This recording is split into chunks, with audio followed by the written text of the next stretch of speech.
অন্তর দিয়ে প্রত্যেক দিনের দায়ীকে মহব্বত করব। যারা দিনের দাওয়াত দেন, আমি একবার চট্টগ্রামে গেছিলাম। চট্টগ্রামে হঠাৎ করে গেছিলাম বিশ্ববিদ্যালয়ের কাজে। হঠাৎ কিছু তরুণেরা কিছু প্রোগ্রাম করলাম। একটা প্রোগ্রামে তরুণরা বেশি ছিল, তাদের বললাম যে তোমরা এমন হও না যে ইমান ইসলামের দাবিটা তোমাদের কাছে ছোট হয়ে যায়। আলেম ওলামা সবাইকে আমরা মহব্বত করব। উদাহরণ হিসেবে বলছিলাম, আমি আমার ব্যক্তিগত কথা বলছি, এটা আপনাদের জন্য, আমি যেটা নিজের জন্য ভালো মনে করি। আমাদের সমাজে অনেক মতভেদ আছে। শেখ আব্দুল আজিজ বাজ, শেখ মোহাম্মদ নাসিরউদ্দিন আলবানী, শেখ আবুল হাসান আলী নদভী রাহিমাহুমুল্লাহ তাআলা আজমাইন সবাই ইন্তেকাল করেছেন।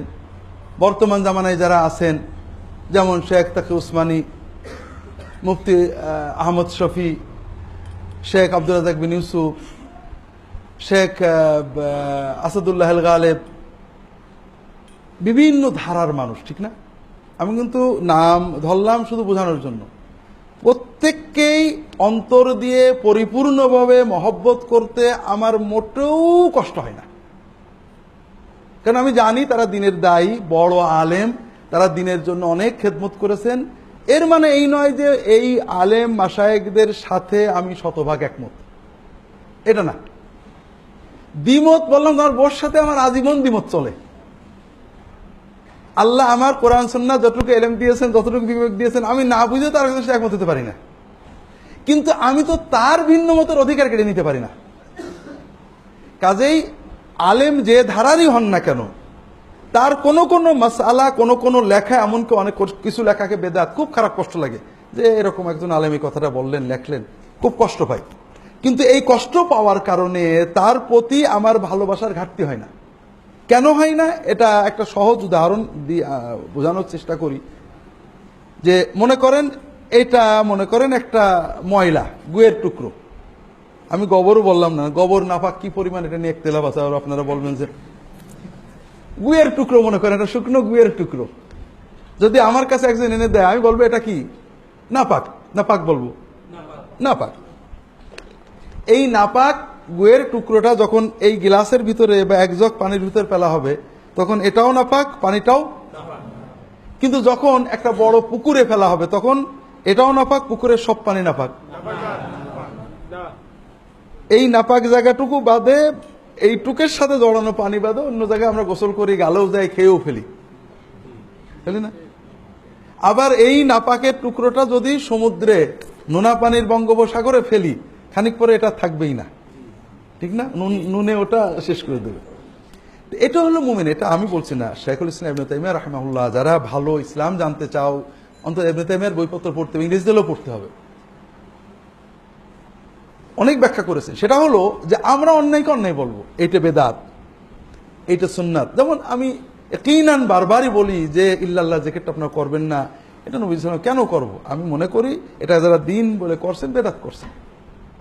কিন্তু সকল ইল্লাল্লাহ জিকিরকারী কখনোই আমি এক মনে করি না। ইল্লাল্লাহর জিকিরের বেদাতটা যিনি করছেন, তিনি কি শুধু এই বেদাতটাই করছেন না, আরো আমল তার আছে? আছে না? মিলাদ, প্রচলিত পদ্ধতির মিলাদগুলো বেদাত। কিন্তু যিনি মিলাদ পড়ছেন সবাই এক না। যিনি মিলাদ পড়ছেন শুধু মিলাদটাই করছেন না, আরো কাজ করছেন। আমি তার সামগ্রিক কাজ দিয়ে তার বিচার করব। তিনি কি এই গ্লাস, না জগ, না পুকুর, না সমুদ্র, এটা আমাকে দেখতে হবে। বুঝতে পারছেন না? কাজেই আমি যখন কোনো বড় আলেম, দিনের দায়ী, আমি তাকে মহব্বত করি। আলহামদুলিল্লাহ, তিনি দিনের জন্য কাজ করেন, হাজার হাজার মানুষকে দাওয়াত দিচ্ছেন, বা উম্মতের কত খেদমত করেছেন।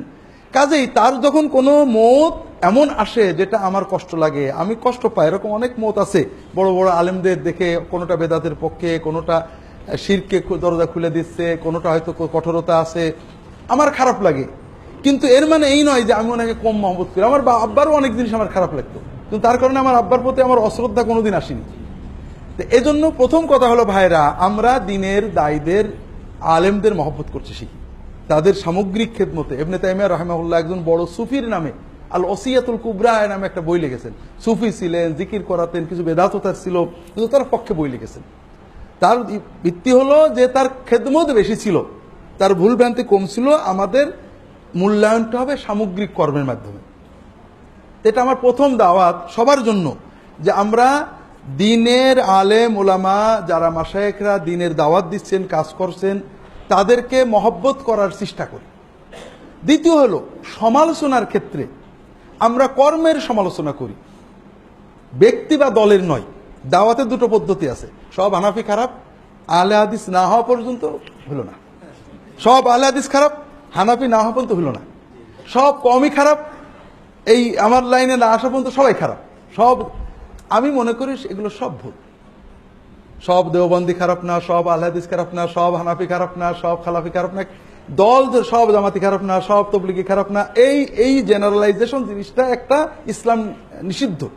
আল্লাহ কোরআন কারিমে ইহুদিন আসারাদের খারাপ বলার সময় খানিকটা ভালো বলেছে, যে সবাই খারাপ না, কেউ ভালো আসর ভিতরে।